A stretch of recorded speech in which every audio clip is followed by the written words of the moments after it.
l'enregistrement. Et donc, on passe à la session de Mathieu Billot consacrée donc, au CTF, ce que les CTF peuvent apporter à vos équipes. C'est, je te laisse la Alors, parole. ok. Est-ce que on voit bien mon écran? Très, très bien. Ok, super. Donc bonjour tout le monde et bienvenue donc à cette, ce talk sur ce que les CTF peuvent apporter à vos équipes. Donc je vais commencer par la traditionnelle présentation, je pense. Donc je m'appelle Mathieu Billot, ça fait 15 ans que je travaille dans l'IT et dans la cybersécurité. Je suis consultant et formateur depuis plusieurs années maintenant sur pas mal de sujets liés à la cyber, que ce soit les principes de base pour faire des transitions pour des admins qui voudraient passer dans le monde de la sécurité à temps plein ou du pentest. Je suis un grand amateur de CTF. On peut le voir un peu en dessous avec le petit podium qui a été listé. Mais surtout, j'y passe beaucoup de temps perso. Et c'est vrai que c'est pour moi un très bon moyen de monter en compétences et de rester à la page sur les techniques qui peuvent émerger chaque jour. Donc du coup, au niveau des podiums, voilà, j'en ai listé quelques-uns. C'est juste histoire de vous montrer un peu ce que j'ai pu faire par le passé. J'ai gagné plusieurs capstones du sens. Donc en fin de cours, formation d'une semaine, il y a toujours un CTF organisé par le sens, donc Grand Institut de formation américain. Donc sur les challenges de pentest web, pentest cloud et détection d'intrusion, j'ai réussi à me classer premier sur les challenges. Les NetWars, donc un des plus gros CTF organisés plusieurs fois dans l'année, qui se décline en plusieurs versions. Donc le core pour la partie attaque, le cyberdéfense pour la partie purement analyse d'intrusion. Il y a le Networks Defir aussi lié au forensic que j'ai pas encore pu affronter et le Networks ICS lié à la sécurité industrielle. Les invitations au tournoi des champions, donc le Networks, à partir du moment où vous avez gagné un Networks au moins une fois, pour les 2 années à venir, vous êtes invité au tournoi des champions. D'ailleurs, pour la petite parenthèse, ça se tient en ce moment même aux États-Unis. Là, donc, cette nuit, de minuit à 3h30, il y avait la première itération et la deuxième se fera cette nuit. Le Sens a organisé un CTF français dédié aux Français avec à peu près 200 compétiteurs il y a quelques mois. J'ai eu la chance de finir premier avec énormément de personnes talentueuses qui ont fini que moi. Donc, c'est juste la chance de rentrer le bon flag pile poil au bon moment. Mais c'était une super expérience. Et pour la partie omniscient sur la plateforme Xbox, on en reparlera un peu plus tard de Xbox. C'est une plateforme que j'apprécie particulièrement. Le rang omniscient, c'est juste un des rangs que vous pouvez atteindre et qui signifie qu'à une époque donnée, vous avez passé suffisamment de temps sur la plateforme pour avoir réussi tous les challenges et toutes les machines présentes dessus. Donc voilà, assez parlé de moi. On va maintenant parler plutôt des CTF. C'est pour ça que vous êtes là. Donc, qu'est-ce que c'est un CTF d'abord? Donc, CTF, c'est l'acronyme pour Capture the Flag, donc la capture de drapeau. Ça va être des compétitions qui vont viser à mesurer les compétences principalement en sécurité, souvent en sécurité offensive, mais pas que. On va le revoir plus tard. Et c'est surtout un bon moyen ludique de gagner des compétences ou de les mobiliser, puisque c'est pareil aussi, les compétences, ça s'acquiert, mais ça s'entretient. C'est pas parce qu'on a su exploiter une technique un jour qu'on saura la remettre en application 6 mois plus tard. Et donc le fait de participer régulièrement à des CTF, soit sur des événements organisés, soit directement sur des plateformes de challenge, ça va permettre de s'assurer de ne pas être rouillé dans sa pratique et donc du coup de continuer à entretenir cette mémoire mécanique et de se dire, voilà, le jour où je vais être confronté à une situation, je suis prêt à exploiter ce qui va arriver.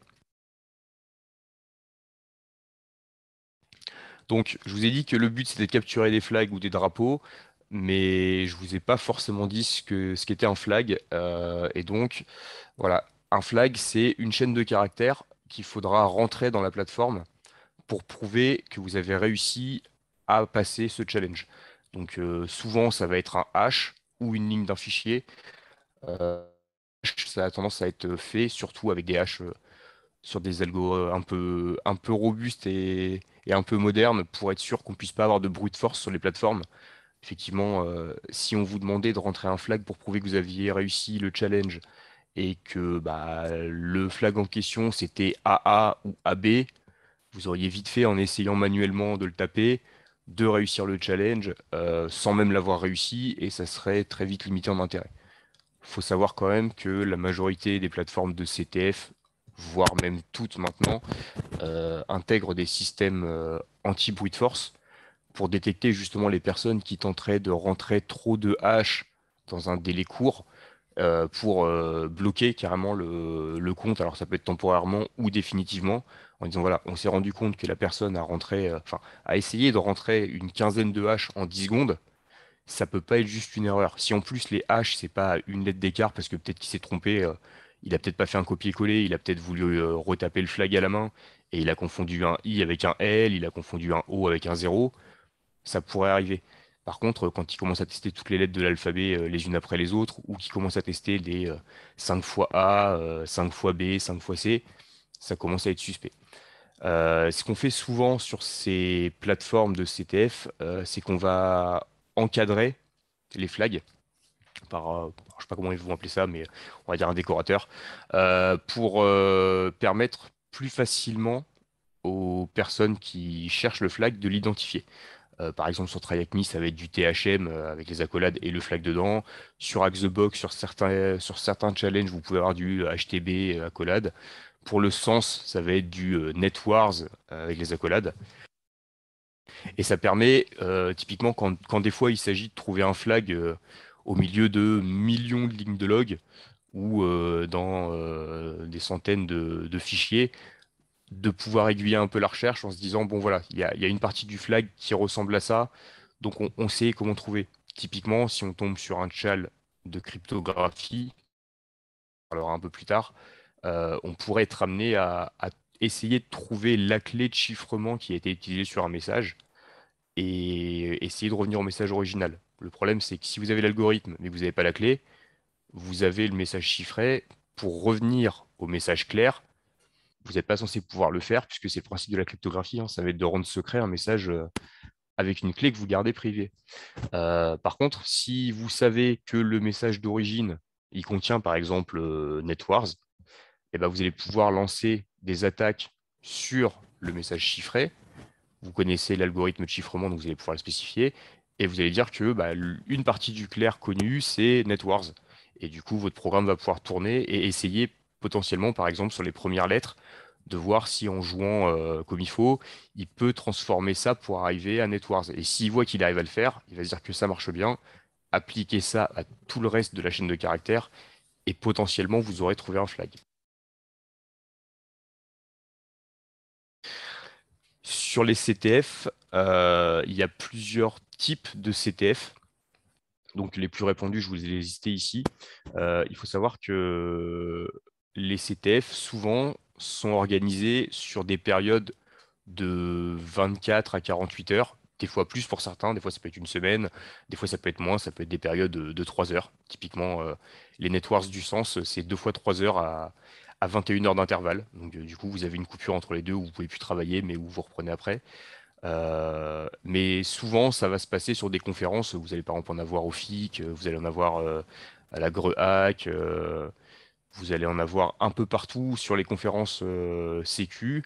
Vous allez en avoir pas mal organisées par des écoles aussi. Je sais que par exemple l'ESNA de Bretagne organise les SNAC une fois par an pour ses étudiants, pour les entraîner justement à créer une compétition, à voir comment ça se passe de l'autre côté de la barrière, à modéliser des challenges pour se mettre vraiment en position de développeur de challenge. Et donc sur les formes les plus répandues, vous allez avoir le Jeopardy, donc, qui vient du nom du jeu télévisé américain, avec la capture que je vous ai mis à côté. Ça, c'est une capture du CTF qui s'appelait Santa Claus en 2018, qui est CTF organisé sur la période de Noël. Donc de mémoire, il avait duré 3 semaines, je crois, sur décembre. Et voilà, donc vous avez sur un CTF Jeopardy un tableau avec des catégories, avec un nombre de points. Vous pouvez jouer en fonction des CTF tout seul. ou en équipe.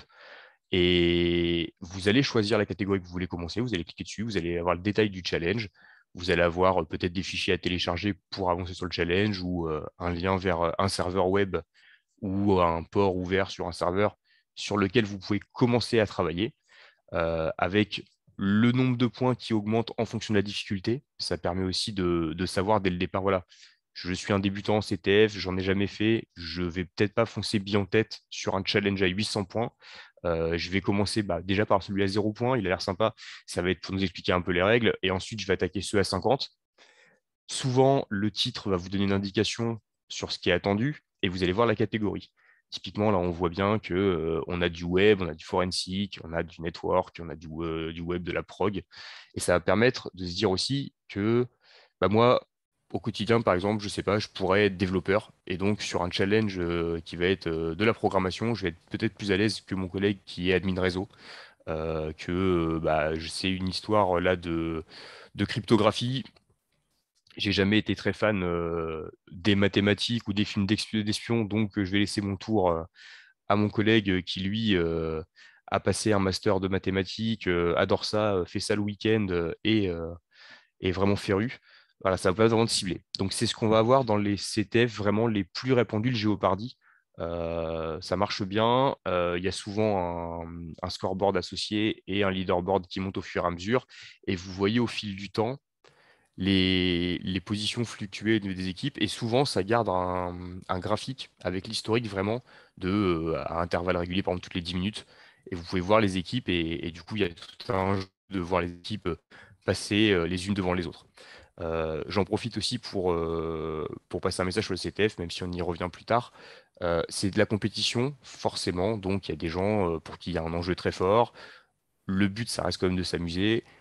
Par contre, typiquement, on sait très bien que si on commence les CTF, sur certains événements, on va tomber sur des équipes de CTF qui sont montées, qui sont des équipes professionnelles, qui ont même potentiellement, dans le cadre de leur contrat de travail, des journées d'entraînement pour le faire au travail.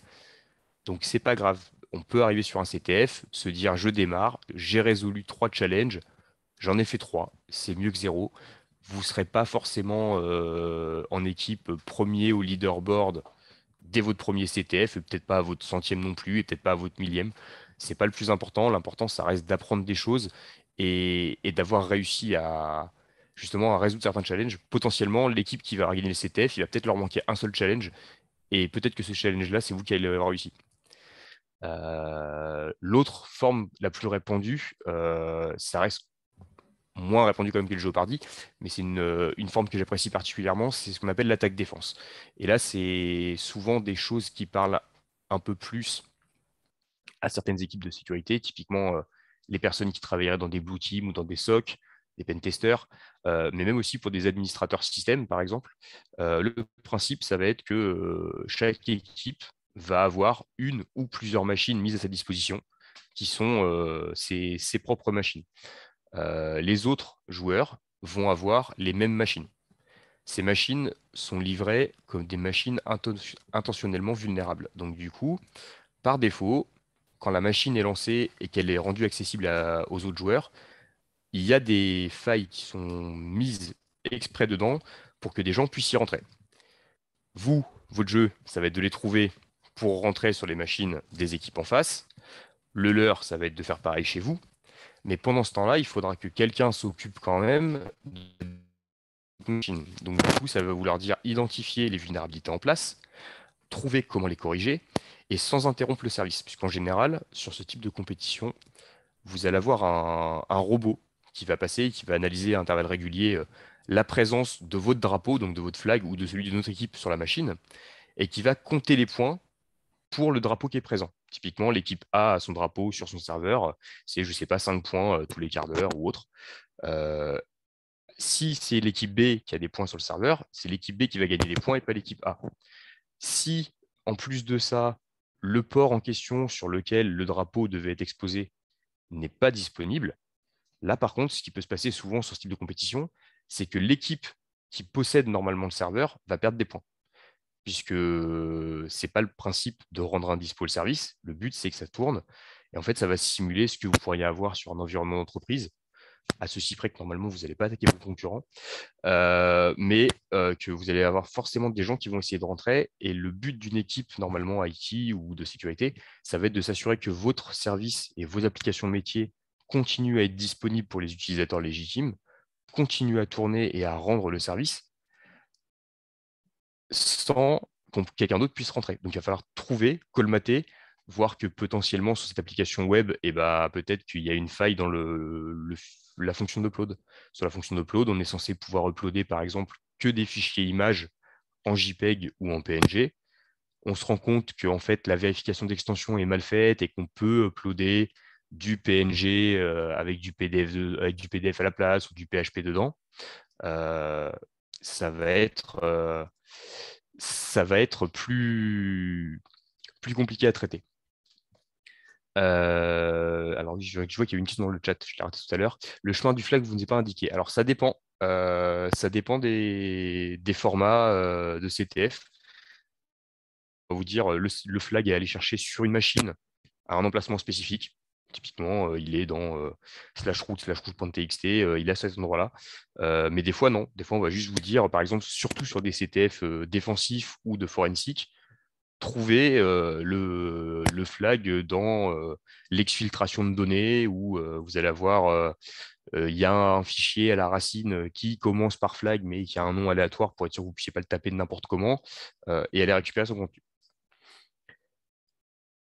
Un autre format qui se rapproche un peu de l'attaque défense, mais sur un autre registre, c'est le King of the Hill. Donc ça parle souvent aux personnes qui sont ou qui ont été gamers. Le principe, c'est voilà, vous avez normalement une colline. Celui qui est en haut de la colline est le roi de la colline et il doit faire tout son possible pour garder sa place de roi de la colline face à toutes les autres personnes qui veulent à leur tour devenir le roi de la colline. Donc en fait, il y a un seul serveur. Il y a plusieurs portes d'entrée possibles. Il y a potentiellement plusieurs vulnérabilités sur différents services. Il y a différents moyens de rentrer, d'élever ses privilèges. Et le but, ça va être de devenir administrateur de la machine, de pouvoir remplacer le fichier de flag qui est à un endroit spécifié, là, pour le coup, souvent, d'écrire votre flag à vous sur ce truc-là et d'empêcher les autres personnes de rentrer. Toujours pareil, vous n'avez pas le droit de faire d'interruption de service normalement, vous devez faire du patching intelligent, vous devez corriger des fonctions potentiellement, affiner peut-être des règles de flux, mais vous n'avez à aucun moment l'autorisation de couper la connexion de quelqu'un juste en disant je sais qu'il a cette IP-là, donc dès qu'il se connecte, je vais mettre un script qui va tuer toutes ses connexions ou je vais mettre une règle de firewall qui va lui interdire à lui la connexion. Ça tombe souvent dans la partie interdite au niveau des règles et du coup, ça peut vous valoir tout simplement d'être kické de la compétition, voire banni. Et donc voilà, ça va être vraiment le principe de être celui qui contrôle le serveur et empêcher les autres de prendre le contrôle. Du coup, je ne vous ai pas précisé tout à l'heure, mais sur la partie attaque-défense, donc ça faisait partie sur l'édition précédente du Netwars du Sens. C'était le niveau 5, donc le tout dernier niveau. C'était ce qu'ils appelaient le mode château. Et là, c'était un peu plus poussé, puisque le nombre de machines était porté à 4. Vous aviez des Windows et des Linux à gérer de chaque côté. Et à partir du moment où une équipe atteignait le niveau 5, il y avait systématiquement les 4 châteaux qui apparaissaient par équipe.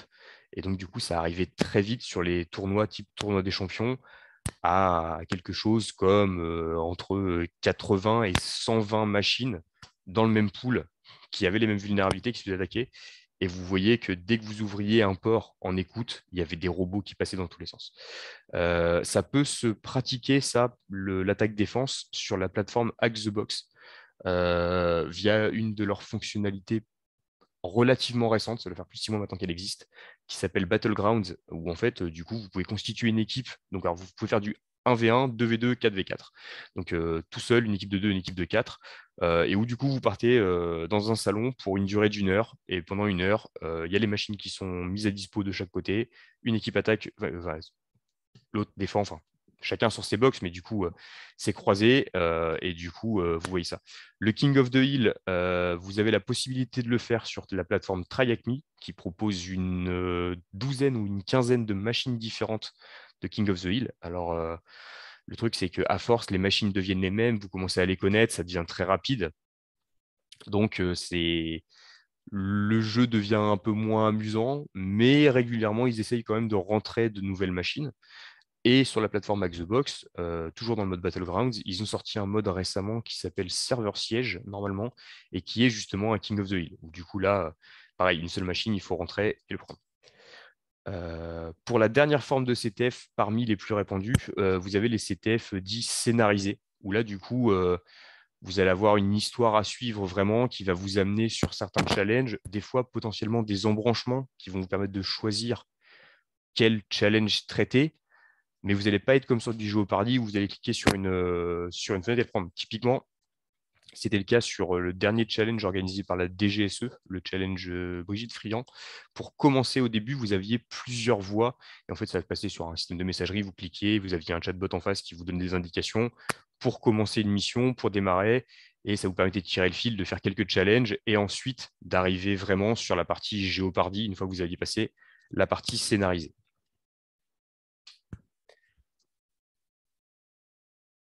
Alors, je vous l'ai dit, les CTF, souvent, c'est organisé sur des événements. Après, ça se comprend, ça peut être impressionnant. Donc, si c'est la première fois qu'on en fait, qu'on n'a jamais fait de challenge avant, ça peut être compliqué pour des équipes de se dire, OK, cette année, on s'est fait plaisir, on est allé au FIC, on est allé voir un peu ce qui se passait niveau sécurité. Il y a un CTF du FIC, je vais m'inscrire avec mes deux collègues et on y va et on attaque. Du coup, pour ça, il y a quand même pas mal de plateformes qui vous proposent des systèmes de challenge directement sur leur site, sur lesquels vous pouvez aller dans différentes catégories qui vont se rapprocher de ce que vous auriez sur site et qui vont vous permettre directement de le faire. Alors, pour certaines, dans le navigateur, sans télécharger de fichiers, il y aura peut-être certains qui vous fera télécharger. Voilà. Donc, vous avez des plateformes françaises comme Newbie Contest, vous avez RootMe qui est connu aussi. Sur les plateformes anglophones, vous allez retrouver Hack qui va proposer des challenges maintenant, mais qui de base, historiquement, faisait plutôt ce qu'on appelle du boot to root. Donc la mise à dispo de machines vulnérables sur lesquelles il faut trouver une porte d'entrée, arriver à mettre un premier pied sur le serveur, trouver un moyen d'élever ses privilèges pour aller jusqu'au root ou jusqu'à administrator sur un Windows et récupérer les 2 flags pour prouver que vous l'aviez fini. TryHackMe qui va vous proposer un système de salle un peu similaire, mais un peu plus guidé, ce qui peut être bien pour commencer sur certains aspects. Et Blue Team Labs Online, qui est un des sites les plus récents qui soit sorti sur les vulnérabilités, mais qui lui fait le focus sur l'aspect purement défensif de la sécurité, et donc plutôt sur de la réponse à incident, sur de la forensique, sur de l'analyse de logs, sur de l'analyse de fichiers PCAP avec une capture réseau, de l'analyse de mail avec pièce jointe pour voir le phishing, qu'est-ce qui s'est passé vraiment. Et du coup, une fois que vous avez des gens qui se sentent prêts et qui veulent attaquer du CTF, s'ils ne savent pas où trouver des CTF, vous avez le site CTF Time, qui est quand même connu depuis maintenant des années, qui référence plutôt bien tous les CTF à venir. Et donc, du coup, sur lequel vous pouvez savoir s'il faut vous inscrire à l'avance, si c'est un CTF qui se fait en distanciel, puisque de plus en plus maintenant, avec la crise sanitaire, on en a qui se font en distanciel, ou si c'est un CTF sur site, savoir si il faut du coup le faire en solo, le faire en équipe, quelle est la taille de l'équipe, puisque vous avez des CTF qui vont vous dire, comme vous voulez, vous avez des CTF qui vont vous dire c'est maximum 3 personnes, voire même c'est 3 personnes, pas plus, pas moins. Vous allez avoir des CTF, par exemple, comme le Networks du Sens, où on va vous dire une équipe, c'est entre 2 et 5 joueurs, pas plus. Et la plateforme vous bloquera si vous essayez de mettre plus. Mais ça peut être un bon moyen, justement, de trouver des CTF une fois que les équipes sont prêtes à se lancer. Alors du coup, souvent quand on parle de CTF, moi je sais qu'il y a quelques idées reçues qui reviennent, euh, principalement 2 que je vous ai listées. La première, c'est oui, mais le CTF c'est bien, mais ça présente que des techniques offensives. Donc du coup, c'est pas forcément vrai. On ne fait pas que de l'offensif sur du CTF, même si du coup, de par le principe même de capturer un drapeau, ça implique une action un peu agressive. Mais quand vous voyez les types de challenges qu'il peut y avoir, alors c'est pas exhaustif, mais j'en ai mis quand même quelques-uns, tout ça n'est pas forcément de l'offensif. Vous avez la cryptographie, vous avez l'exploitation et le pawn, ça clairement c'est offensif. La partie forensique, c'est absolument pas offensif. Vous avez la récupération d'un dump de mémoire d'une machine, une copie d'un disque, vous avez une capture d'analyse réseau, vous allez avoir toutes les trames qui sont passées dedans. C'est absolument pas offensif, mais par contre, vous allez commencer à décortiquer, à vérifier qu'est-ce qui s'est passé dans le fichier, quelle URL l'utilisateur a visité, à quelle heure, quel user agent, suite au téléchargement de ce fichier, comment s'appelle ce fichier, est-ce que vous pouvez extraire ce fichier. Une fois le fichier extrait, est-ce que vous pouvez voir s'il y a des choses dedans. Vous allez avoir des challenges de logique. Alors, les challenges de logique, on en retrouve sur les CTF et sur les différentes plateformes de CTF, enfin de challenge disponibles. Je crois que j'en ai vu que sur Newbie Contest historiquement. C'est comme ça que j'avais commencé Newbie Contest d'ailleurs. Il y avait toute une partie de logique où en fait là clairement ça vous demandait mais absolument zéro compétence technique. C'était vraiment purement de la logique derrière avec limite c'était pas du test psychotechnique mais pas loin et du coup de voir que vous pouviez réussir des challenges, c'était un bon moyen de commencer. La catégorie qui s'appelle MISC, alors du coup c'est en général la catégorie fourre-tout en CTF, hein. Quand on ne sait pas dans quoi mettre un challenge, on le met dans MISC, comme ça ne rentrait pas.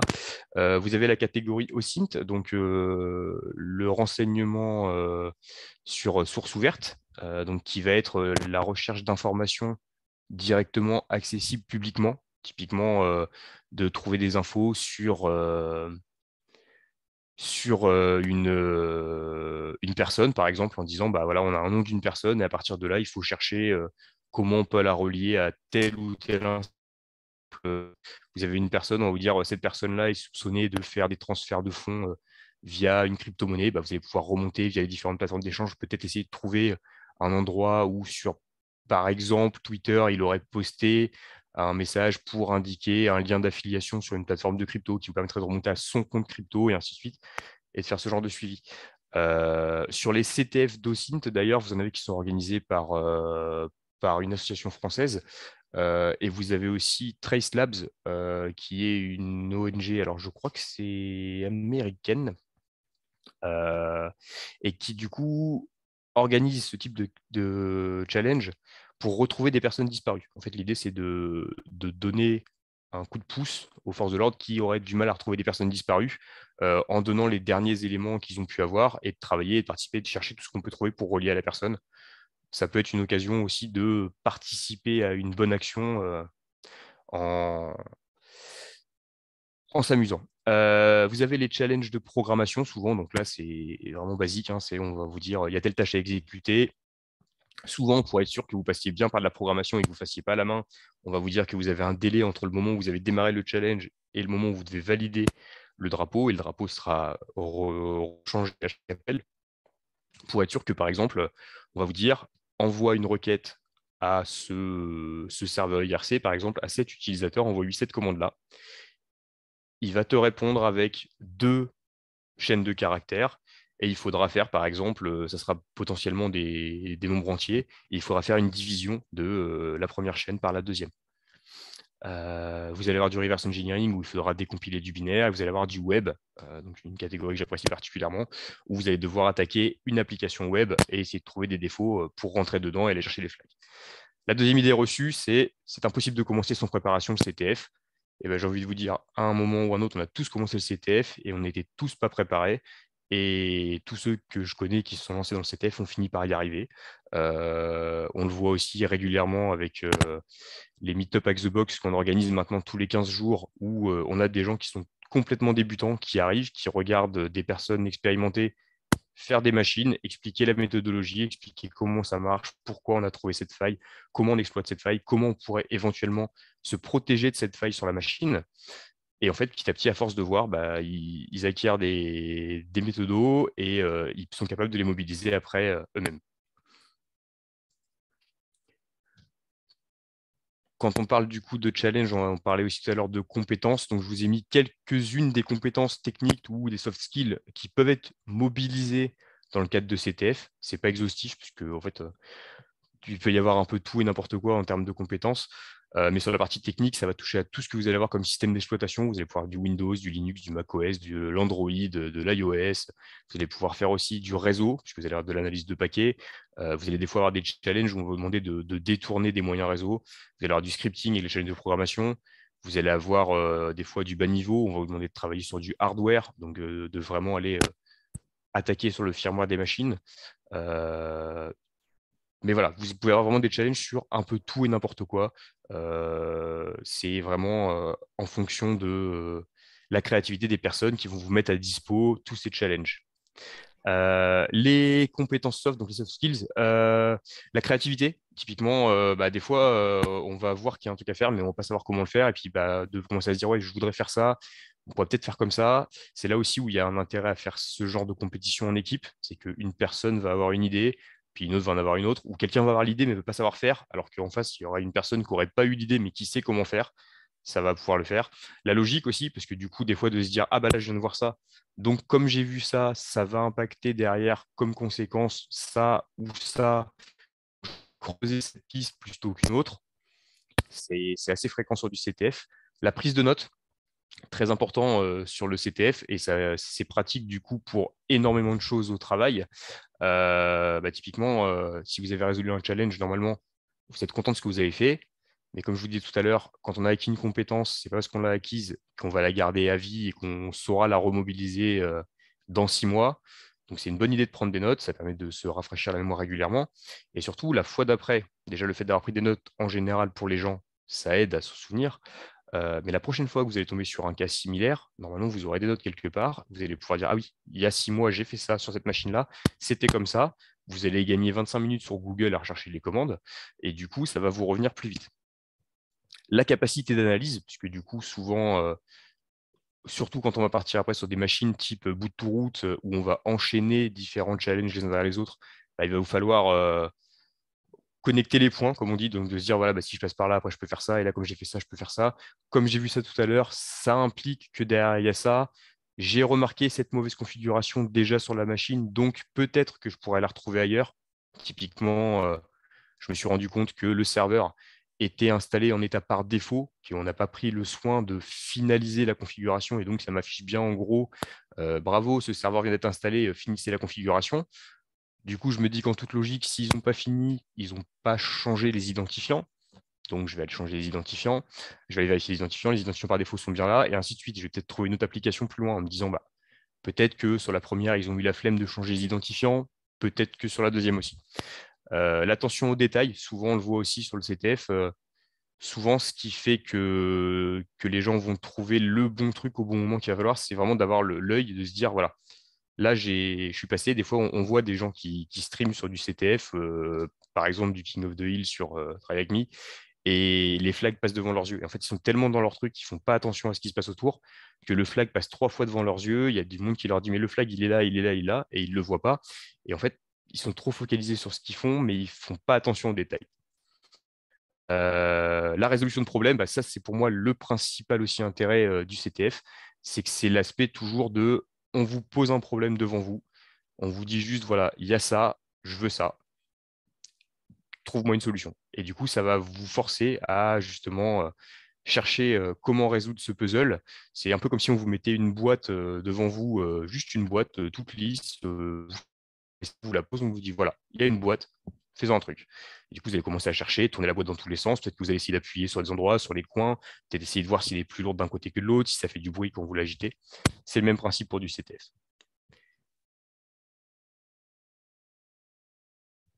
Donc, on en vient quand même au principe de base de pourquoi je vous ai expliqué tout ça et pourquoi je vous parle avec passion depuis bientôt une demi-heure de CTF. Euh, Pourquoi proposer des CTF à vos équipes? Alors ça, c'est des notions que j'ai entendues beaucoup au fil de ma carrière dans l'IT, principalement aussi du fait que j'ai été militaire. Practice makes perfect. Donc le fait de pratiquer et l'entraînement amène à la perfection. Effectivement, si vous n'utilisez jamais des compétences, vous ne pouvez pas les peaufiner, alors que si tous les jours ou toutes les semaines ou tous les mois, peu importe, vous mobilisez la même compétence encore et encore et encore et encore, vous ne pouvez que vous améliorer. La fameuse règle des 10 000 heures pour devenir un expert, je vous rappelle juste brièvement, on va rentrer dans les détails du sujet, mais il y a je ne sais pas si on peut dire que c'est une légende urbaine ou plutôt une règle qui dit que voilà, à partir du moment où vous avez passé 10 000 heures sur un sujet, vous devenez vraiment expert de ce sujet-là. Donc du coup, forcément, c'est pas en essayant une fois dans votre vie que vous allez être un expert, et fort heureusement, sinon les experts n'auraient plus de travail. Mais voilà, c'est ça, c'est le fait vraiment de continuer, de continuer, de continuer. Le troisième point, c'est un point qui est souvent, très, très même souvent même, répété dans les armées, mais pas que. Entraînement difficile, guerre facile. Je sais que souvent, pour la petite aparté, les jeunes à l'armée ont du mal à comprendre pourquoi on répète toujours, toujours, toujours, toujours les mêmes gestes, toujours, toujours, toujours les mêmes exercices. Pourquoi on fait, par exemple, sur un bateau de combat, un exercice incendie tous les jours? Pourquoi on refait potentiellement avec différents scénarios, mais pourquoi du coup, tous les 10 ou tous les 15 jours, on refait exactement le même scénario d'exercice et pourquoi ça change? Et ben en fait, à chaque fois, à force de le faire, on va identifier un point où cette fois-là, on a été moins bien parce qu'on n'a pas fait attention à ça, ou il y a quelqu'un qui est passé devant quelqu'un d'autre alors qu'il n'aurait pas dû. Et du coup, à force, on va prendre des automatismes, on va identifier toutes les peut y avoir, et surtout, ça deviendra instinctif. Et ça, vous le voyez, c'est comme tout. Par exemple aussi pour ceux qui peuvent faire du self-défense notamment, vous comprenez pas le principe de lever votre bras tout le temps quand votre collègue il vous tape parce que oui, vous savez qu'il va vous taper, donc vous levez le bras et voilà, et une fois, deux fois, 200, 500, 5000 fois. Oui, sauf que le jour où quelqu'un va arriver dans la même posture que votre collègue et qui vous entraînez et faire le même geste, en fait, vous n'allez pas réfléchir, votre cerveau va le faire à votre place, il va lever le bras et ça va être fait. Donc voilà, le CTF peut permettre à vos équipes de prendre des automatismes et souvent des bons automatismes. Plutôt de se dire, voilà, là j'ai déjà vu ça en CTF, ça je sais que c'est vraiment pas bon, c'est vraiment facile à exploiter, il ne faut vraiment pas qu'on fasse ça. Pour vos équipes, de manière générale, de les faire participer à des CTF ensemble, ça va créer de la cohésion. On parle beaucoup de team building depuis des années. C'est une façon comme une autre, hein. Il y en a qui vont au paintball, il y en a qui vont faire du karting, il y en a qui font du laser game, il y en a qui font du foot en salle, du five, je sais pas, du badminton. Le CTF, c'est une façon aussi de faire et de faire bosser potentiellement des gens qui ne travaillent pas souvent ensemble. Je ne sais pas dans vos entreprises, mais par le passé, dans toutes les boîtes où je suis passé, habituellement, les développeurs, les admins système, ça se regarde un peu en chaîne de faïence. Si vous rajoutez le réseau, ça commence à faire un triangle. Si vous mettez la sécu qui arrive, là, ça part dans tous les sens.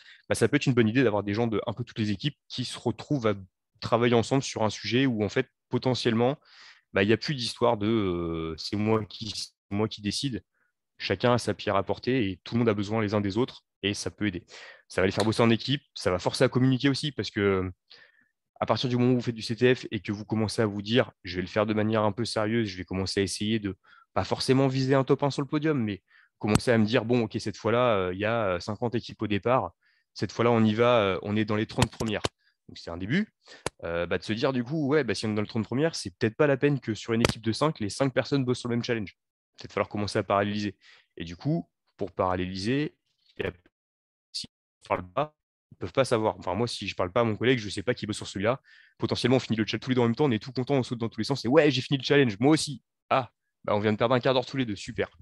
Donc voilà, ça va forcer à communiquer. Le partage de connaissances aussi, c'est un excellent moyen de, de transmettre aussi, parce que du coup, potentiellement, si vous n'êtes pas sur une période vraiment de compétition ou de stress et que c'est juste du challenge, vous allez pouvoir dire à votre collègue, ah tiens, ça là, je vois que tu ne sais pas le faire, moi je l'ai déjà fait, si tu veux, je t'explique. Alors, le but, c'est pas de spoiler les gens et de dire, voilà, fais ça, fini. Voilà, tu as passé des tchals et tu montes ton rang sur une plateforme, il n'y a aucun intérêt. Par contre, de peut-être lui dire, là, tu as du mal, mais regarde, c'est peut-être plutôt à ce niveau-là qu'il faudrait creuser. Juste un petit aiguillage. Partage de connaissances, cohésion, communication, c'est toujours bien. Et surtout, le gros point positif que je vois moi au CTF, puisque sur beaucoup de CTF, en fait, au fil des années, je vois de plus en plus de gens qui font pas de la sécu au quotidien. Alors, soit c'est des gens qui ont une appétence pour la sécu ou qui voudraient en faire, mais je vois quand même des gens qui sont par exemple développeurs qui vont faire du CTF. Je vois des admin 6, je vois des DevOps. Enfin, je vois plein de gens venir faire du CTF qui ne sont pas du monde de la sécu de base. Et en fait, souvent, quand on leur demande pourquoi tu fais ça, c'est pour comprendre mieux le monde qui les entoure et surtout les risques auxquels ils sont exposés au quotidien, donc soit dans leur vie perso, soit dans leur vie pro, mais de se dire, ouais, là, typiquement, la surface d'attaque, on nous en parle tout le temps, il y a toujours le RSSI qui vient nous voir et qui nous dit, attention, la surface d'attaque, il faut la limiter, faut minimiser, faut tout filtrer.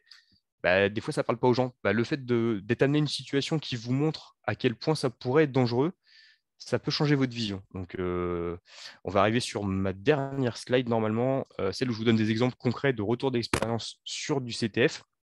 Et vous allez voir que effectivement, des fois, ça peut jouer. Typiquement, sur une des versions récentes du Networks du Sens, j'ai eu un challenge dans les challenges de fin, dans les plus avancés, qui était de hacker une webcam connectée. Donc, on nous dit, voilà, il y a deux webcams sur le périmètre du client fictif qui sont là. Bah, voilà. Et vous devez rentrer dessus. Il y a un fichier flag qui se trouve à cet endroit-là. Bon courage, parce que là, comme vous êtes arrivé, vous n'êtes plus dans les premiers niveaux du sens, vous êtes sur les derniers. Là, la consigne, clairement, c'est bon courage. Rentrez, débrouillez-vous.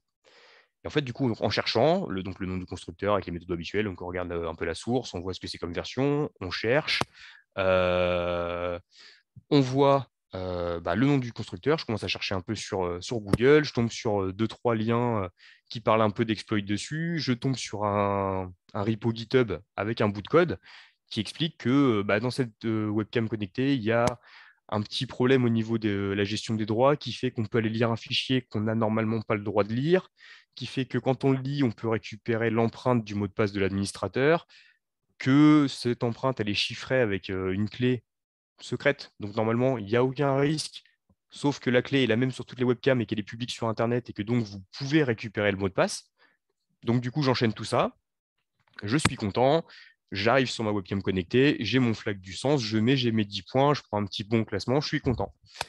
2 mois après, on me fait intervenir sur un périmètre client en me disant, bon, bah, le client, voilà, il a des caméras de surveillance sur le site.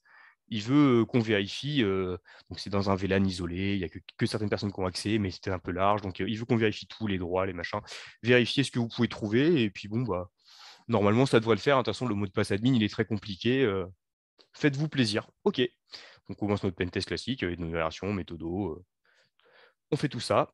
Et là, au bout d'un moment, je commence à reconnaître le logo en haut à gauche. Je fais, oula, ça me rappelle quelque chose, ça. Donc, je regarde le logo, je vérifie bien. Bon, je reprends, je regarde, je vais chercher à côté. Je vais sur mon repo GitLab perso où j'ai mes notes de CTF. Je regarde, je commence à prendre les notes. Ouais, ça ressemble vachement, c'est pour eux pareil. C'était quoi la commande que j'ai tapée? Donc, on revient à la prise de notes, l'importance. La commande que j'ai tapée, c'était ça. Je la prends, je la colle exactement sur la caméra du client. Poum, ah ben, je récupère le fichier comme sur le network. Tiens, c'est marrant. La clé, est-ce que c'est la même? Oui. Ah ben, j'ai un mot de passe. Ah, connexion en admin. Résultat, on débarque au rendu client en disant bah écoutez, vos webcams connectés, il faudra mettre à jour les firmware parce qu'il y a une vulnérabilité connue. Ouais, mais la vulnérabilité, elle est connue, d'accord, c'est bien, mais est-ce que vous avez pu l'exploiter? Oui, on l'a pu l'exploiter de cette manière-là. Et pour information, en plus, cette vulnérabilité est présente dans un CTF qui est fait par pas mal de monde dans le monde. Donc, du coup, potentiellement, on n'est pas les seuls à connaître la vulnérabilité. En général, du coup, ça met un petit coup. Alors après, le but en pentest, c'est jamais d'humilier. On n'est pas là pour ça. On est juste là pour trouver ce qui ne va pas et accompagner les clients vers un meilleur niveau de sécurité. Mais c'est vrai qu'effectivement, entre arriver en disant potentiellement il y a une vulnérabilité et elle pourrait être exploitée, et passer de ça pourrait être exploité à on l'a exploité, déjà on franchit un cap. Mais quand on arrive en disant en plus, il y a pas mal de monde qui la connaissent parce que c'est dans un CTF, ça rajoute à l'urgence. C'est pas le but d'oppresser les gens, mais c'est vrai que ça peut aider à faire passer un message si des fois c'est compliqué de trouver des ressources.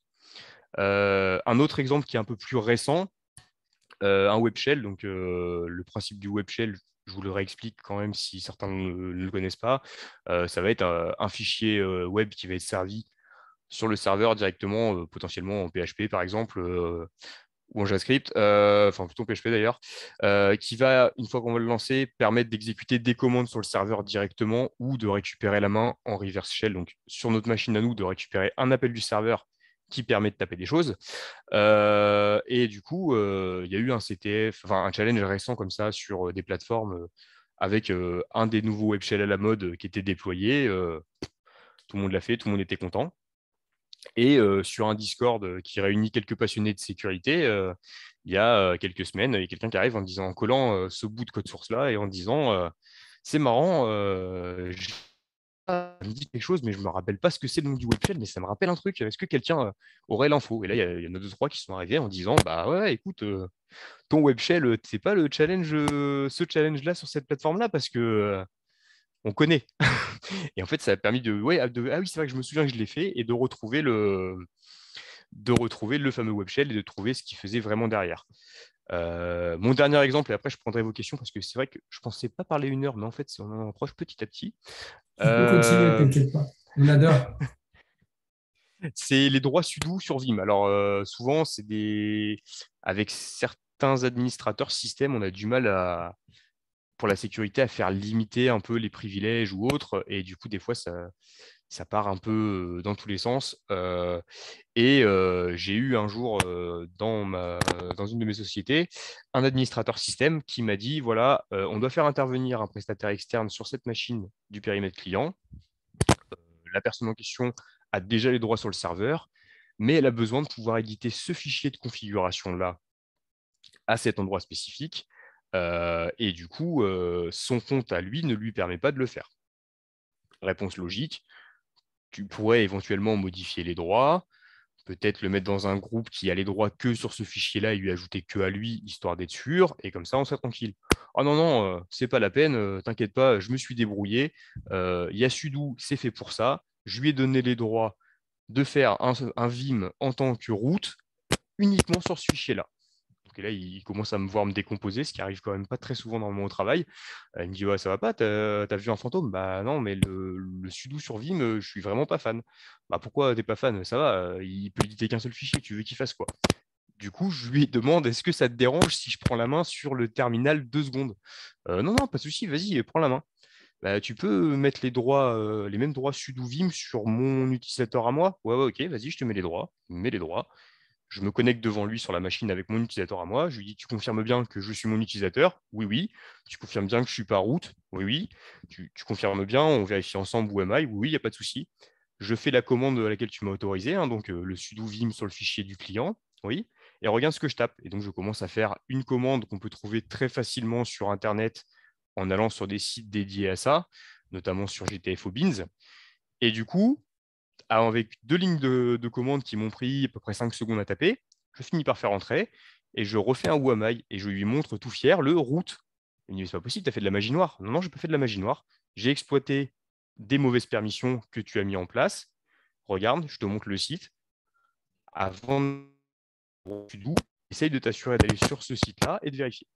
Et du coup, depuis, cet administrateur système-là a pris des bons réflexes. C'est vrai qu'il me demande à chaque fois je vais aller voir sur ton site, mais est-ce que tu crois qu'il y a un moyen? Je vais juste boire de l'eau. Pas de problème, tu prends ton temps. Voilà, ça va mieux. Donc voilà, si vous avez des questions, aucun souci. J'envoie une de Rio d'ailleurs. Ouais, il y en a pas mal déjà. Alors, Euh, Déjà, un grand merci hein, vraiment pour la qualité de cette présentation. Vraiment, je pense que ça a donné beaucoup d'envie et d'idées à pas mal de monde ici présent. Et effectivement, donc il y a la première question, c'était Rio qui avait posé sur est-ce que pendant les compétitions, vous avez la possibilité d'aller sur Internet, d'utiliser alors, Internet. ça dépend des compétitions, mais souvent oui. Souvent on a un accès Internet, c'est pas filtré, surtout maintenant avec le fait d'avoir du full remote pour la majorité des événements, Mm. indication. Ce qui peut arriver par contre, c'est que les machines sur lesquelles vous devez vous connecter, elles, vous y alliez vers un VPN et que celle-ci ne puisse pas sortir sur Internet. Donc ça pourrait impliquer que vous deviez faire passer des outils, par exemple, que vous voudriez mettre sur la machine, par votre propre machine, avant de les mettre sur le serveur. D'accord. Ok. Tu peux boire encore un peu. Il ne faut pas hésiter en tout cas. Je reprends de l'eau. Euh, ouais, il y a toujours Rio qui demandait est-ce que les CTF ont boosté ta carrière professionnelle pendant les compétitions? Voilà, c'était ça. Ben, la deuxième question en fait. J'ai oublié. Alors, booster la carrière professionnelle, c'est possible. Disons que la carrière en elle-même, je ne sais pas. La visibilité, en tout cas, sur les réseaux sociaux et auprès des compagnies, des différentes sociétés de formation ou les différentes boîtes qui pouvaient chercher des personnes sur certains domaines. Effectivement, ça a quand même boosté pas mal. Après, je vois que du coup, Rio dit qu'il apprécie les CTF et qu'il débute. Euh, c'est vrai que le fait aussi, par exemple, pour des personnes qui veulent se lancer en sécurité, Ouais, qui n'ont pas forcément fait d'études avant ou autre, ça donne toujours quelque chose de plus d'arriver en disant j'ai participé à ce CTF-là, j'ai fini, même si j'ai fini avant-dernier, mais j'ai participé à ce CTF-là, j'ai un profil sur Axobox, j'ai un profil sur RootMe, j'ai un profil sur Newbie Contest, j'en fais quand j'ai du temps. Bah, ça apportera toujours de la crédibilité parce que souvent, ce qu'on va attendre des personnes qui font de la sécurité, alors ça dépend des domaines, mais sur les personnes qui font de la sécurité opérationnelle et technique, on va attendre quand même qu'ils aient une certaine passion pour la sécurité. Alors, ça ne veut pas dire qu'on va s'attendre à ce que les gens mangent sécu tous les matins, boivent sécu, dorment sécu et qu'ils n'aient pas de vie personnelle, hein, bien loin de ça. Mais par contre, c'est vrai que de pouvoir prouver que bah, ouais, de temps en temps, j'aime bien aller taquiner des trucs et bah, même si j'ai pas forcément fait de super grosses formations en sécu ou si j'ai pas un master en sécu, bah, je m'y intéresse, je fais des choses, je fais des efforts. Ça peut booster quand même pas mal. Je sais que sur les dernières années, on voit beaucoup sur les annonces de recrutement aussi, des fois, de si vous avez un profil RootMe ou Axebox, mettez-le, ça nous intéresse. d'accord. Il y avait, alors je regarde, je descends, merci Mathieu, excellente présentation. CTF est une plateforme d'analyse. CTF est une plateforme d'analyse et traitement des attaques ou un outil à Alors, déployer sur un serveur. alors le CTF, ça va plutôt être une compétition en fait qui va vous proposer justement, enfin c'est une plateforme qui va vous proposer souvent des challenges, donc des énigmes à résoudre. Souvent, ils seront directement accessibles sur cette plateforme-là sans que vous ayez rien à faire chez vous. Ça vous évite de déployer une infra et de Ouais, tester. Après, il peut y avoir des CTF où on va vous demander de déployer chez vous. Typiquement, avant que Axobox existe, par exemple, il y avait déjà Vulnub qui existait, qui existe toujours, hein, et qui continue à distribuer des machines un peu similaires à ce que vous avez sur Axobox de manière gratuite. Mais la seule contrainte, c'est qu'il faut télécharger la machine, la récupérer chez vous. En fonction de la machine, ça va faire entre 200 mégas et peut-être des fois 40 gigas.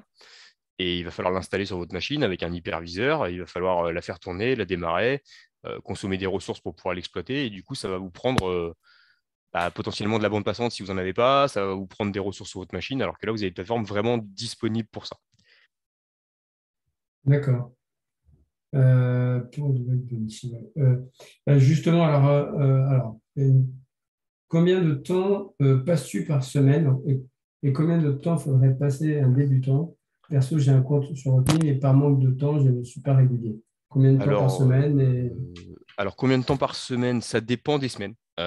Puisqu'après, du coup, à côté, j'ai quand même une vie de famille. Je suis marié et papa, donc du coup, j'essaie quand même de passer du temps avec ma famille. Donc, j'y passe moins de temps qu'avant. Mais il y a eu des périodes où, par exemple, j'y passais le soir de 19h à 23h tous les soirs, plus le week-end du temps en plus. Il y a eu des périodes où bah, j'étais en congé et mon épouse travaillait. Donc, du coup, bah, pendant qu'elle travaillait et que bah, moi, j'étais tout seul à la maison, bah, fallait bien m'occuper la journée, hein. Donc, c'était la console Netflix ou les CTF. Du coup, c'était vite vu, c'était les CTF. Et donc, du coup, toute la journée, j'y allais. Il n'y a pas forcément de besoin de passer énormément de temps, en fait. Je pense que c'est comme beaucoup de choses. Ce qui est plutôt important, ça va être la régularité. Alors, peut-être pas d'en faire tous les jours non plus, forcément. Mais déjà, le fait de se dire que bah, toutes les semaines, on y réserve potentiellement une heure ou deux par-ci, par-là, ça va déjà être un bon truc, ça va lancer la démarche. Il y a un truc qui est très bien là-dessus d'ailleurs pour motiver les gens, c'est pareil, c'est une autre forme de gamification et ça a marché plutôt pas mal parce que même moi à une époque, je voulais me forcer à être régulier tous les jours et je l'ai fait. C'est la plateforme Try Hack Me où en fait du coup il y a un principe de streak, ce qu'ils appellent dessus. En gros, c'est chaque jour, si vous répondez au moins à une question sur la plateforme, il part du principe que vous avez fait des tâches aujourd'hui. Donc, du coup, il vous met, bah, aujourd'hui, vous avez fait des tâches. Donc, c'est votre premier jour, vous avez un point sur la streak. Si vous revenez le lendemain et que vous répondez au moins à une question, vous regagnez un point de plus, donc vous montez à deux, et ainsi de suite. Et par contre, si vous faites 4 jours d'affilée à venir tous les jours et qu'un jour vous ne venez pas, vous retombez à zéro. Et du coup, votre chaîne de complétion repart à zéro. Et du coup, ça peut être un petit jeu de se dire, bah, comme il y a des badges derrière, je veux à tout prix arriver aux 30 jours d'affilée et du coup le faire. Et moi, je sais que comme ça, je me suis pris au jeu à monter jusqu'à, je crois que c'était 72 ou 73 jours. Bon, après, pas de chance, il y a eu un truc qui a fait que j'ai pas pensé à me connecter et j'ai perdu ma chaîne. Mais voilà, ça peut être une façon aussi de se dire, je me motive à le faire. Et voilà. Après, il faut savoir que c'est pareil. RootMe, débuter, c'est très bien. Newbie Contest aussi, il n'y a aucun souci. Ce qui est important, c'est d'arriver à bien s'entourer et surtout d'être bienveillant. En fait, sur les CTF, c'est un peu comme partout. Vous avez de tout au niveau communauté. Vous avez des gens très bienveillants. Il y a des gens qui participent énormément à la vie de la communauté, qui sont là pour filer un coup de main, qui essayent d'être sympas avec les nouveaux et tout ça. Et vous pouvez tomber sur des gens toxiques. Moi, ça m'est arrivé moi-même à une époque sur RootMe notamment, où j'ai boudé la plateforme pendant plusieurs mois parce que je suis tombé sur un gros troll et que ça m'a vraiment énervé et que ça m'a vraiment pris aux tripes. Et du coup, je suis pas revenu pendant des mois parce que je suis tombé sur un enfant de 12 ans qui m'a fait une leçon sur la sécurité en me disant que j'en ferais jamais mon métier parce que j'étais trop nul. Ah, c'est dommage, hein. Enfin, ça fait quand même un petit moment que j'en fais. C'était juste que le challenge était buggé. Donc, du coup, ça m'a foutu un peu les boules. Donc voilà. Mais il faut vraiment pas hésiter à y aller. Il faut juste essayer de trouver des gens. Ça peut être bien des fois de trouver des communautés Discord, de trouver peut-être des gens dans vos écoles, dans vos boîtes, dans vos entourages. Il y a toujours quelqu'un qui peut en faire. De trouver quelqu'un avec qui déjà partager cette passion-là et Ouais. juste de se dire, bah allez, on essaye de prendre un peu de temps et on y va tous les deux. Et voilà. Et c'est ça qui va vraiment vous inciter à vous y mettre. C'est comme tout, en fait. C'est comme par exemple, pour ceux qui courent, au début, c'est compliqué d'aller courir tout seul. Après, on finit par y arriver, c'est pas un souci. Mais souvent, c'est compliqué de trouver la motivation. On regarde dehors, on fait bon, bah, il pleut, bah non, ouais, je vais pas courir, j'irai courir demain. Demain, il fait froid, j'irai pas courir. Le lendemain, ouais, non, hier, j'ai mangé des lasagnes, je vais pas aller courir. Et au final, on va jamais courir. Alors que s'il y a quelqu'un qui vient vous chercher en disant, bah, t'as des excuses, c'est bien, mais moi, j'ai décidé qu'on allait courir, donc on va courir. Et ben voilà. Donc, du coup, je pense que le mieux pour vraiment se lancer en CTF, c'est de trouver des gens avec qui partager ça. Ok, merci. Il y a une question de Boubacar là, par rapport à si on veut monter une infrastructure CTF, comment procéder? Alors, ça dépend. Si c'est du CTF pour faire des choses de type boot to root, par exemple, comme du Hack the Box, le plus simple, ça va être de passer par de l'hyperviseur sur la machine avec du VirtualBox ou du VMware, de monter une ou deux machines au début et d'essayer de les attaquer comme ça. Voire potentiellement, si on va aller plus loin et commencer à faire du lab, de se dire, bah, on va commencer à faire une séparation réseau, à mettre en place des switches virtuels et tout ça. Mais surtout, si c'est à côté pour mettre plutôt des plateformes de type Jeopardy, là, il y a des trucs tout prêts sur GitHub. Alors, j'ai plus les noms, hein, mais je sais que Régis Senet en a mis une à dispo. Il y en a énormément. Si vous cherchez normalement sur GitHub CTF plateforme, vous devez en trouver quand même pas mal. Et en fait, il y a plein de plateformes qui sont open source. Il y a même celle de Facebook qui avait été mise à dispo à une époque. Et CTF plateforme de TJCSec. Enfin, vous en avez énormément qui vous permettent de démarrer une plateforme tout prête web où vous allez pouvoir connecter vos challenges et les lancer. Et effectivement, je vois dans le chat GeoAD de Orange Cyberdéfense qui est très bien et qui permet de monter un lab avec des environnements Windows vulnérables pour tester une bonne partie des attaques courantes sur le marché aujourd'hui. Et c'est un bon début. Ok, merci beaucoup. Ce que je te propose, parce qu'on a encore un peu de temps sur ce thème-là, c'est que tu te reposes un tout petit peu ta voix là, et on va donner la parole un peu, parce qu'il y a aussi d'autres experts de CTF parmi nous.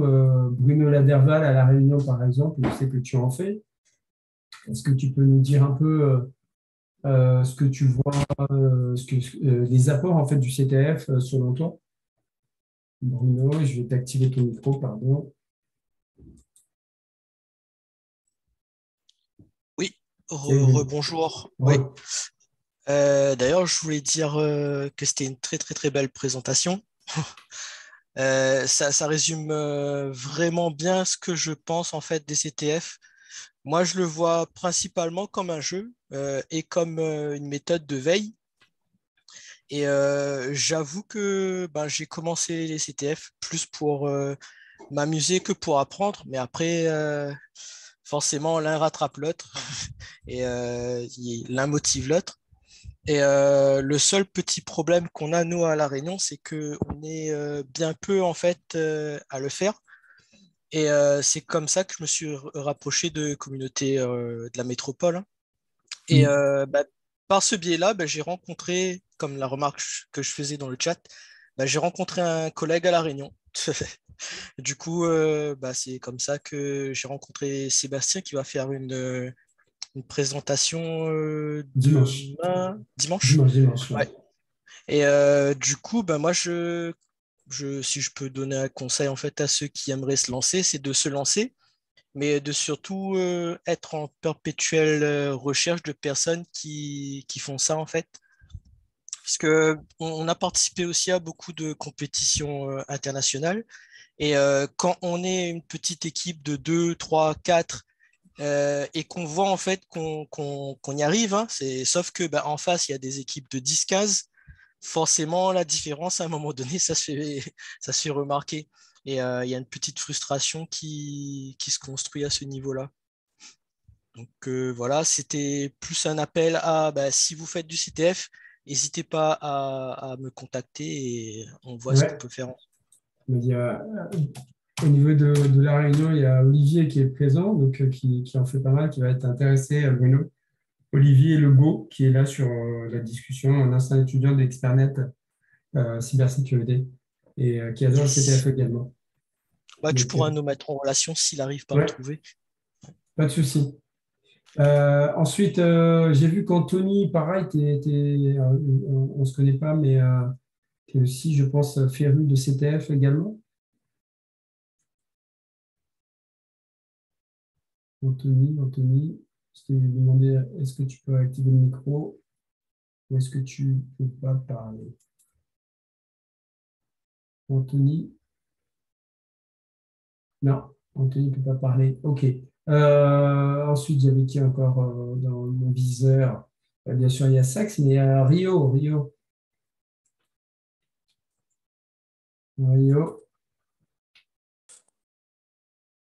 Oui, je suis là. Salut, Ouais, salut. donc dis-nous un peu comment tu as débuté, toi, le CTF et donc et ce que tu en retires. Honnêtement, comme je disais sur le chat tout à l'heure, le CTF, je suis vraiment un débutant, donc j'ai commencé il y a quelques mois, on va dire. Et D'accord, je suis tombé, on va dire, addictif au CTF, parce qu'on apprend énormément de choses, notamment sur le réseau, sur tout. Quand je suis passé par Trayacmi. Puis après, j'ai fait une petite formation, je suis un disciple de Hamza, on va dire ça comme ça. d'accord. Je suis formé en cybersécurité actuellement, je suis en stage, et du coup, je suis vraiment passionné du domaine. Et puis, je suis en train d'acquérir et essayer de comprendre toutes les branches parce que la cybersécurité, c'est pas qu'une seule branche, c'est énormément de branches qui sont corrélées, qui sont liées les unes aux autres. Et je trouve le domaine extraordinaire, honnêtement. Ok. Et les CTF, pour moi, c'est la cerise sur le gâteau. Lui qui peut se dire champion CTF, pour moi, c'est celui qui maîtrise un peu tous les domaines, puisqu'il maîtrise l'infrastructure, il maîtrise l'attaque, la défense. Et Ouais. un grand respect à Mathieu pour ses championnats et ses compétitions. Je suis Bravo à toi. d'accord. Très, très grand respect. Ok, merci beaucoup. Clément, on ne peut pas parler de CTF sans qu'on puisse te donner la parole. Non, mais écoute, il y a énormément de bonnes, pertinentes et intéressantes choses qui ont été dites. Déjà avec un superbe talk de Mathieu qui a vraiment bien expliqué différents aspects, pourquoi faire du CTF. Et ce qui est assez intéressant, c'est qu'on voit vraiment que chacun, à un moment donné, se prend vraiment dans cette mécanique. Par contre, ce que je n'ai pas entendu dans la presse de Mathieu, peut-être que je n'étais pas totalement attentif, c'est qu'il n'a pas du tout évoqué est-ce que à certains moments, pour des compètes un peu comme celle du HEC ou même celle du centre, il a pu se mettre avec deux ou trois de ses potes, quoi. Effectivement, c'est vrai qu'il y a, j'ai pas précisé, il y a quand même quelques-uns des podiums qui ont été faits sur les CTF du sens qui ont été faits en équipe et pas solo. Et ça m'a permis de faire des super rencontres en fait. Mon tout premier CTF du sens, je l'ai fait, du coup, c'était le capstone de la 542, donc celle de Pentest Web. Je l'ai fait avec des parfaits inconnus, mais je les avais jamais vus de ma vie. Juste, on est dans la même formation ensemble en même temps, on était tous français ou presque. Je crois qu'on avait deux Italiens avec nous. Et on s'est dit, bon, Ah bah oui. voilà, on est les Français dans la salle, on se met ensemble, on y va. Et on est resté en contact depuis à côté. On en parle de temps en temps. Enfin, sur des CTF comme ça, j'ai rencontré énormément de personnes avec qui on s'est dit juste, OK, on a bien accroché en parlant, en allant boire une bière. Ça le faisait, c'était cool. Bah écoute, le CTF, plutôt que de le faire tout seul, on le fait ensemble. Et on l'a fait ensemble et ça fait des super amitiés. Ok, désolé, je m'étais juste absenté. Mathieu, ma question, donc, une entreprise qui a suivi, là, un responsable qui a suivi le CTF, qui voudrait donc effectivement entraîner son équipe, comment, donc, par quoi elle devrait commencer justement? Par quoi, qu'est-ce qu'il faudrait comme moyen pour qu'elle puisse commencer pour entraîner ses équipes? Bah, surtout, ça va être de voir peut-être pour dégager du temps. Je sais que moi, c'est ce D'accord, que j'avais réussi à faire avec mon ancienne boîte. On avait réussi à négocier ça avec la direction générale. Ils nous avaient accordé une demi-journée par semaine pour l'équipe. Et du d'accord. coup, on avait les vendredis après-midi dédiés à ça. Et du coup, bah, c'était l'occasion d'en faire ensemble, d'embarquer des gens avec nous en disant, voilà, bon, forcément, sauf contrainte de prod qui aurait pu arriver, mais de se dire, le vendredi, normalement, c'est relax, c'est CTF, on y va, on bosse sur tel sujet, on essayait de planifier à l'avance sur quoi on allait bosser. Comme ça, du coup, on pouvait voir ceux qui avaient un peu plus d'expérience, qui pouvaient peut-être s'assurer d'être là et dire bah ok, je vais venir vous aider pour ça ou pour vous guider. Donc du coup, ça va surtout être de trouver du temps, de trouver des gens qui s'y intéressent. Et après, en fait, sur le principe, n'importe quelle plateforme est bonne pour commencer. Vous pouvez aller sur Newbie Contest, vous pouvez aller sur RootMe, vous pouvez aller sur Hack the Box, TryHackMe, peu importe. Ça dépend vraiment de ce qui va intéresser les gens. Sur Newbie Contest et RootMe, il y aura forcément une catégorie sur laquelle ils pourront commencer et où ils pourront faire quelque chose de suite. C'est sûr. Après, vous avez des Ok. offres entreprises, il y a des boîtes qui vendent des accès CTF spécifiques avec des formations et tout ça derrière. Ça peut être une solution aussi. D'accord. Merci. Donc, priorité, le temps. Et si on, alors, j'insiste un peu, je suis désolé. Si on doit sortir en matière de budget, si on doit budgétiser sur une année, c'est à peu près combien? Est-ce qu'on peut avoir des chiffres ou c'est variable selon... Alors, ça va vraiment dépendre enfin, de la solution qui est utilisée. En fait, si par exemple vous passez sur du Newbie Contest qui a absolument aucune offre payante et qui n'en proposera jamais a priori, bah, ça vous coûtera financièrement rien à part le temps que vous allez dégager à vos collabs. Ouais, De mémoire, pour RootMe, je crois que pour l'utiliser en entreprise ou dans le cadre de formation, normalement, il faut un abonnement RootMe Pro.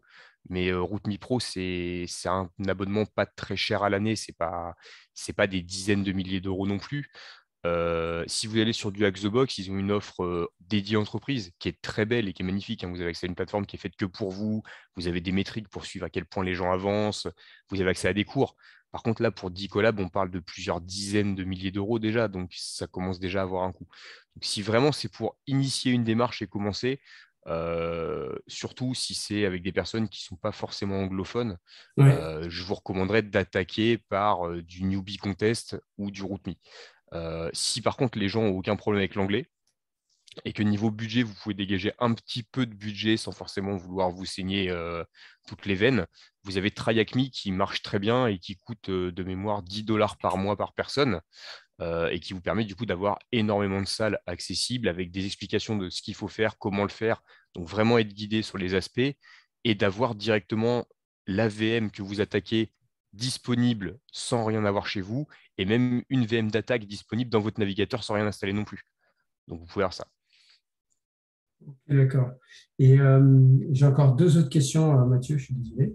La question, c'est, ah oui, il y en avait une sur, tu disais qu'on peut l'utiliser effectivement pour de la formation, mais est-ce qu'on commence à voir alors, au niveau français des plateformes où c'est pris en compte justement dans le cadre vraiment de la formation, par exemple avec des heures CPF, avec en matière de financement? Alors j'en connais qu'une en France là-dessus. D'accord, Alors je sais qu'il y a, enfin, je sais que il y a des sociétés qui incorporent dans leur formation principalement Sécu, notamment la Cyber Range d'Airbus. Donc Airbus d'accord. propose un système de cyber range avec des mallettes, machin, enfin avec tous les savoirs, tout ce qu'il faut pour monter un lab. Mhm. Il y a des sociétés qui vendent ça, notamment sur la partie sécu défensive où les gens peuvent manipuler en temps réel. Et je sais qu'il y a une société qui s'est montée il y a quelques années et qui commence à proposer des formations normalement à C'est destination pas de toutes Diatim, les hein? entreprises. Alors Non. Diatim font la partie justement défense, enfin attaque défense.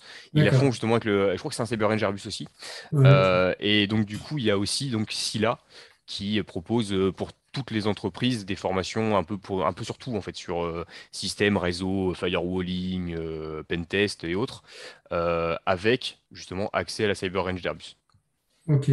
Et en tout cas, ma dernière question, c'est est-ce que c'est conseillé, par exemple, quand on va aller vers du CTF ou en tout cas ce type de plateforme, entre guillemets, d'avoir le même périmètre que ce qu'on a en entreprise, ou le mieux, c'est d'y aller sur des environnements qu'on ne connaît pas, ou est-ce que c'est mieux plutôt de démarrer sur, on va dire, un environnement qu'on connaît, qu'on a clairement en entreprise et on veut apprendre à défendre, par exemple. Alors, ça va dépendre justement de ce qu'on cherche à faire. C'est vrai qu'avoir un environnement qui colle à l'environnement de l'entreprise, ça va être plus parlant tout de suite aux équipes parce que du Mm. coup, de se dire, voilà, la carto ressemble à la mienne, ça marche comme ça, c'est possible d'avoir des emplacements où c'est fait comme ça. Je pense qu'il doit y avoir possibilité sur certaines plateformes d'avoir des topologies qui reviennent. Après, ce qu'il faut voir aussi, c'est que souvent, les entreprises ont plus ou moins les mêmes topologies toutes. Donc on peut avoir des topologies un peu génériques en termes de réseau qui vont correspondre à la majorité des entreprises. Et du coup, qui vont permettre de se projeter en disant, voilà, là, il y a une DMZ, là, il y a tel VLAN, là, il y a tel VLAN, tel VLAN, il y a tel type de serveur. Ça pourrait être fait. Ça va dépendre vraiment. Mais c'est vrai qu'avoir un environnement qui est adapté à celui d'entreprise parlera forcément plus aux personnes des équipes. D'accord. Mais en même temps, avec tout ce qu'il y a qui arrive dans les CTF, il y aura forcément un truc qui parlera aux équipes, quelle que soit la plateforme. Ok, merci beaucoup. Moi, en tout cas, j'ai fini pour mes questions. Je ne sais pas si dans l'assemblée, il y a des gens qui veulent réagir. Vous levez le pouce ou la main, pardon, et je vous donne la parole en direct, ça sera encore mieux. Mais hop, je regarde, je parcours. N'hésitez pas, il me reste encore quelques minutes avant que je repère, j'essaie de repérer si Christophe Bianco est là. Est-ce que c'est toi, Christophe, là? J'essaie de voir. Christophe, est-ce que Christophe est avec nous? Pas encore. Donc, n'hésitez pas en tout cas, si vous voulez poser encore une ou deux questions à Mathieu. Ah si, Mathieu, je veux bien, parce que quand même, voilà, bah, c'est aussi l'objectif. Est-ce que tu peux nous parler un peu, pour finir, là, de ce que tu organises? Parce que des meet-ups que tu organises par semaine, qui connaissent de plus en plus, il y a de plus en plus de monde qui viennent passer un bon moment et faire du CTF. Est-ce que tu peux en parler un peu? Oui, avec plaisir. Donc du coup, toutes les 2 semaines, donc là on a fait le dernier hier pour l'année, puisqu'on en fait 2 par mois. Donc toutes les 2 semaines, on organise, notamment avec la participation de Hamza, qui vient souvent me filer un coup de main, des meet-up Hack the Box. Donc en fait, on ouvre des places. Alors en général, on ouvre entre 50 et 70 places. Là, le record qu'on a fait, c'est d'ouvrir 70 places. On était 57 présents, je crois, hier soir. Donc au fur et à mesure, on essaie d'augmenter, mais on essaye de contenir quand même en termes de population pour pas être trop nombreux non plus, parce que si on est à 800 en même temps sur les machines, ça tiendra pas. Mais ce qu'on fait, c'est qu'on prend des machines qui sont retirées d'Axebox, donc des anciennes machines qui ne sont plus dans le pool et qui donc ne comptent plus pour l'avancement sur la plateforme, donc on a le droit de streamer. Hack the Box nous met à disposition gratuitement le temps d'une soirée pour 3h30 un accès à un lab sur lequel on est tout seul dessus, sans avoir à payer quoi que ce soit, puisque normalement il faut payer pour attaquer les machines retirées. Et donc on met à dispo entre 5 et 7 machines pour les personnes. Les machines sont communiquées à l'avance. Les personnes sont libres d'attaquer les machines comme elles veulent, toutes seules, en groupe, dans un coin machin, ou de rester. Il y a toujours un présentateur en live. Donc en général, je fais une box, Hamza en fait une autre. On essaie d'avoir un troisième personne, ou on revient sur moi et sur Hamza et ainsi de suite. Et donc on prend une box au hasard, comme ça, dans le pool. Et on suit les étapes logiques qu'on ferait sur un CTF bout de route ou sur du test d'intrusion. Qu'est-ce qu'on fait? Et on liste tout, on reprend les commandes une par une, on explique pourquoi on les fait, comment, c'est quoi la logique derrière. Donc c'est vraiment adapté à des publics même de non-initiés. On a des personnes qui viennent qui ne sont pas du domaine de l'informatique de base, mais que ça intéresse. Tout le monde est bienvenu, il suffit juste de s'inscrire. Tant qu'il y a des places, alors je ne vais pas vous vendre du rêve, hein, malheureusement les places souvent, moi j'ouvre les accès le lundi matin ou le lundi midi, 10 jours avant l'événement, et souvent en 2 à 3 heures, c'est rempli. Après, il y a la liste d'attente et comme il y a toujours des personnes qui arrivent à se désinscrire parce qu'elles ont une contrainte, ça libère des places pour la liste d'attente. Donc j'essaierai de voir sur 2022, on va essayer de mettre plus de places à dispo. Puisque là, pour l'instant, ça se passe quand même très bien. On a une majorité de personnes qui viennent, mais qui sont purement des viewers, en fait, et qui ne font pas forcément l'attaque sur la box eux-mêmes. Donc, on réfléchit à comment mettre à dispo plus de places et potentiellement accueillir plus de personnes qui souhaiteraient voir les lives. Ouais. Ce qu'on fait aujourd'hui aussi, c'est qu'on a commencé à enregistrer les replays et qu'on verra pour mettre à dispo de tout le monde les replays. Pour l'instant, ils sont en interne sur la communauté des gens qui participent, mais on mettra à dispo les replays des gens pour ceux que ça intéresse. Ok, merci beaucoup. Justement, est-ce que tu peux mettre sur le chat les coordonnées? Il y en a qui demandent effectivement les coordonnées Discord. Est-ce que ou comment s'inscrire sur le Meetup? Alors sur Meetup, pour s'inscrire, je vais vous mettre le lien. En fait, il y a un groupe qui s'appelle Hack the Box Meetup Ouais, France. Donc il faut s'inscrire dessus. Une fois que vous êtes inscrit, ça vous pose deux, trois questions. Après, il y a une validation manuelle d'admin, donc c'est pas toujours réactif. Des fois, vous allez être validé dans les 5 minutes. Des fois, ça va prendre 4-5 jours parce que je ne veux pas penser à ouvrir un Meetup parce qu'il n'y a pas de Meetup qui arrive tout de suite. Mais une fois que vous êtes validé, vous avez accès au groupe Meetup. Quand vous avez accès au groupe Meetup, pourquoi j'ai à tout le monde? Quand vous avez accès au groupe Meetup, après, bah, quand un événement apparaît, vous recevez un mail de la plateforme Meetup. Donc, c'est important de faire attention parce que pas en spam, qui vous dit bah, Mathieu a ouvert les inscriptions pour le Meetup. Du coup, vous pouvez y aller maintenant. Il y a 70 places. C'est parti. Et les premiers qui s'inscrivent ont la place validée. Ce qu'on fait, du coup, c'est que les gens qui sont déjà venus au Meetup ont accès au Discord privé. Que quand, du coup, vous venez sur le Meetup pour la première fois, le fait d'être inscrit vous donne accès à un lien personnel d'inscription au Discord qui vous permet de rejoindre le Discord et d'y être après indéfiniment. Et du coup, voilà, ça permet de s'inscrire.